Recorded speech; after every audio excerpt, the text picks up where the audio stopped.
L'attesa è finalmente terminata, si alza il sipario sul campionato di eccellenza siciliana con la sfida tra Vittoria e Nebros. Sul Prato Verde dello stadio Gianni Cosimo i padroni di casa puntano a partire subito con il piede giusto, dove il passaggio del turno in Coppa Italia contro il Mazzarrone. Grande entusiasmo anche in casa Nebros dopo aver ottenuto il pass qualificazione contro la Polisportiva Gioiosa ai calci di rigore. Passiamo al fin di questa sfida grazie alle immagini che ci giungono da Andrea Martorana. Dirige l'incontro il signor Longo di Catania, coadiuvato agli assistenti Marco Mirabella di Cireale, Gerardo Calandra, Sebastianella di Messina.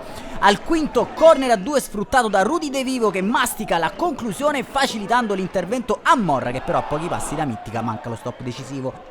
Al decimo rimessa laterale battuta veloce da De Vivo, sponda di Agudeac per l'inserimento di Lucarelli, chiuso a sandwich da 2 difensori ospiti, lascia correre il signor Longo. Tush in area dalla destra, allungata dal solito Agudiac, dopo un batti e ribatti in area, cerca la volée, Lucarelli deviato in corner sul bolide mancino. La reazione ospite è tutto in questo tentativo sballato di De Gaetano. Alla mezz'ora Sferrazza troverebbe anche l'Eurogol di giornata con un colpo di scorpione, ma è tutto fermo per posizione di offside di Morra ad inizio azione. 3 minuti più tardi è Rudy De Vivo a disegnare una delle sue traiettorie da piazzato, per poco non sorprende Mittica. Vittoriesi che alzano i giri ai propri attacchi con Morra e scappa a destra, sponda di Agudiac per la corrente Mititelu, mancino che fa la barba al palo alla sinistra di Mittica. Gara molto spezzettata in questi primi 45 minuti, a risentirne è lo spettacolo in campo, squadre e guadagnano gli spogliatoi su parziali occhiali.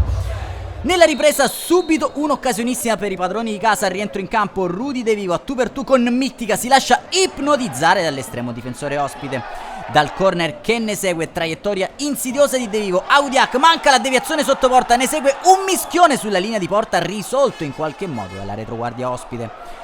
Al 57esimo dalla sgroppata sul binario mancino di Conti, atterrato da Mititelu probabilmente fuori area, il direttore di gara indica comunque il dischetto, prontamente smentito dal nostro replay. Dagli 11 metri si presenta Fabrizio Bontempo, Malandrino mette tutti d'accordo, si allunga a destra e neutralizza il rigore del numero 6.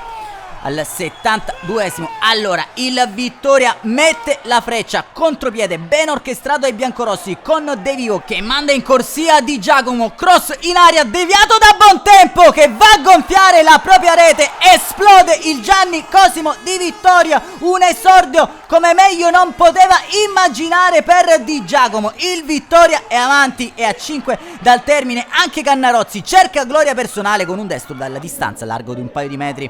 A 3 al termine un instancabile Morra prende il fondo a sinistra, cross calibrato per l'acrobazia di Leggio che manca l'impatto giusto con la sfera. Finale concitato al Gianni Cosimo, il triplice fischio e il signor Longo fa tirare un sospiro di sollievo al Vittoria che inizia con una vittoria sofferta il proprio cammino in eccellenza, tutti ad abbracciare Malandrino e Di Giacomo. Sono loro gli MVP di giornata. Un saluto amici appassionati, appuntamento come al solito alla prossima.